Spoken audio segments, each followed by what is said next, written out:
Hello बच्चे लोग, तो मेरा नाम है अभय और मैं हूं आपका biology teacher.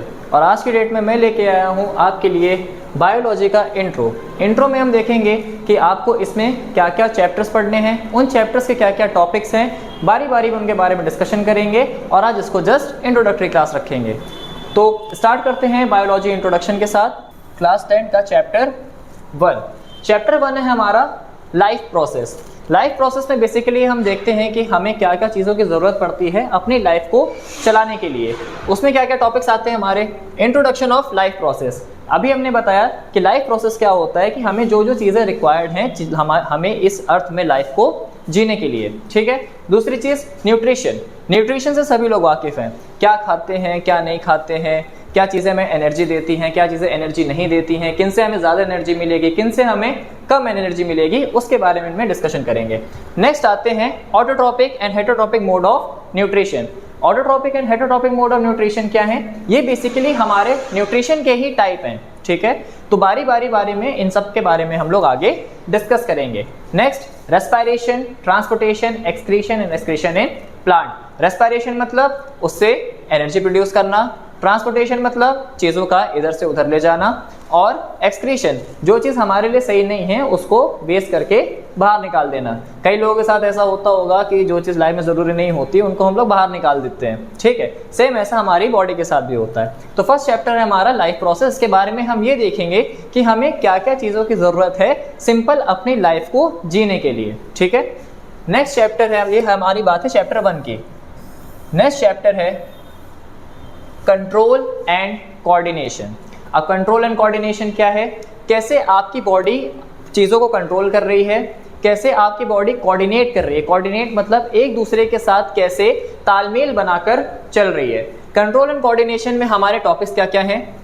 Animal nervous system, what happened in reflex action, human brain, protection of CNS, coordination in plants, movement due to growth, hormones in animals. So basically आपको इसमें अगर हम सिंपल सी बात करें तो इसमें आपको क्या पढ़ना है? इसमें आपको ब्रेन, स्पाइनल कॉर्ड्स के सारे रिलेटेड फंक्शन आपको पढ़ने पड़ेंगे। जैसे कि ब्रेन क्या फंक्शन करता है, स्पाइनल कॉर्ड का क्या फंक्शन है, हमारी बॉडी में हार्मोन्स कैसे हमारी बॉडी को चला रहे हैं, ठीक है। हार्मोन्स के भी उसमें बाइफर्केशंस आ जाते हैं जिनके बारे में आगे हम लोग बात करेंगे। तो बेसिकली इतना सा हमें कंट्रोल एंड कोऑर्डिनेशन में पढ़ना है। ये हमारा है चैप्टर 2। नेक्स्ट बात करते हैं हमारे चैप्टर 3,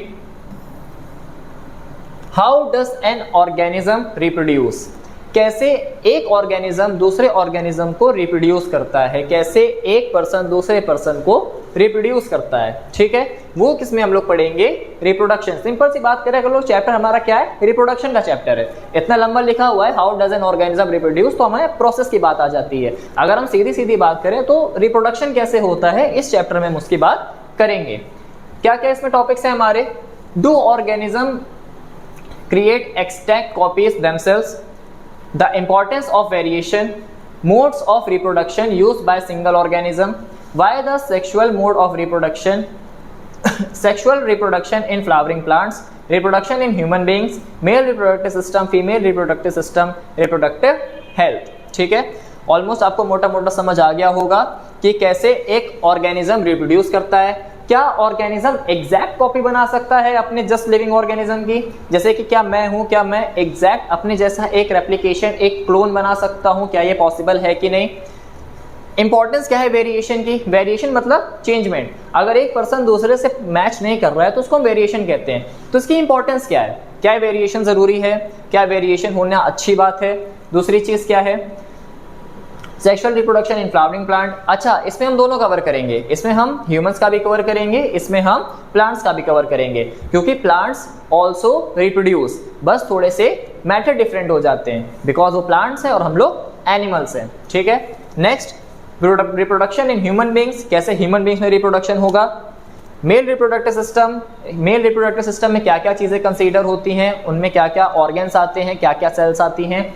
फीमेल रिप्रोडक्टिव सिस्टम में क्या क्या चीज़ें कंसीडर होंगे, और रिप्रोडक्टिव हेल्थ क्या होती है, कैसे हम अपनी रिप्रोडक्टिव हेल्थ को हाइजीनिक मेंटेन कर सकते हैं। अगर रिप्रोडक्टिव हेल्थ हाइजीनिक नहीं होगी, वो सही से मेंटेन नहीं होगी, तो उसमें कई सारी डिजीजेस निकल के आ सकती हैं। तो ये सारी चीज़ें हम लोग कवर करेंगे किसमें? रिप्रोडक्शन वाले टॉपिक में। नेक्स्ट बात करते हैं ये है आपका लास्ट चैप्टर जिसका नाम है हेरिडिटी। अब बहुत लोग सोच रहे होंगे कि इतना कठिन नाम है हेरिडिटी, तो चैप्टर भी बहुत टफ होगा। ऐसा कुछ नहीं है, हेरिडिटी चैप्टर बहुत इजी चैप्टर है। हेरिडिटी का अगर मैं सिर्फ मतलब बताऊं तो हेरिडिटी मतलब होता है ऐसी चीज जो एक जनरेशन से नेक्स्ट जनरेशन में ट्रांसफर हो सके। ठीक है, कुछ कैरेक्टर्स होते हैं जो कुछ आपके पापा से मिलते होंगे आप में, कुछ आपकी मदर से मिलते होंगे आप में, तो कैरेक्टर्स आपके मदर फादर से आप में आए, इसी को हम कहते हैं हेरिडिटी। तो जब नाम इतना सरल है तो चैप्टर भी बहुत ईजी होने वाला है। देखेंगे इसमें हम लोग क्या क्या टॉपिक कवर करेंगे।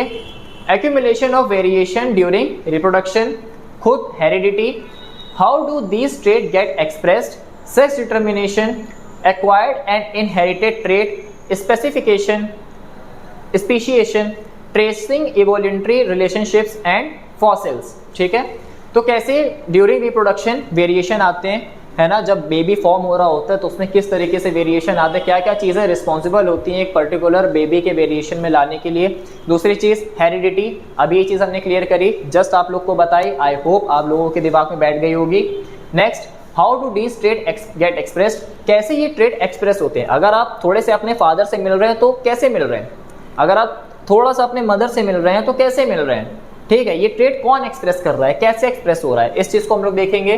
नेक्स्ट, सेक्स डिटर्मिनेशन, खुश मत होना, सेक्स डिटर्मिनेशन यहाँ से मतलब है मेल और फीमेल। जब न्यू प्रोजेनी आती है तो या तो मेल होगी या फीमेल होगी, इसका कैसे डिटर्मिनेशन होता है। ठीक है, नेक्स्ट स्पेशिएशन, स्पीशीज के बारे में हम लोग जानेंगे।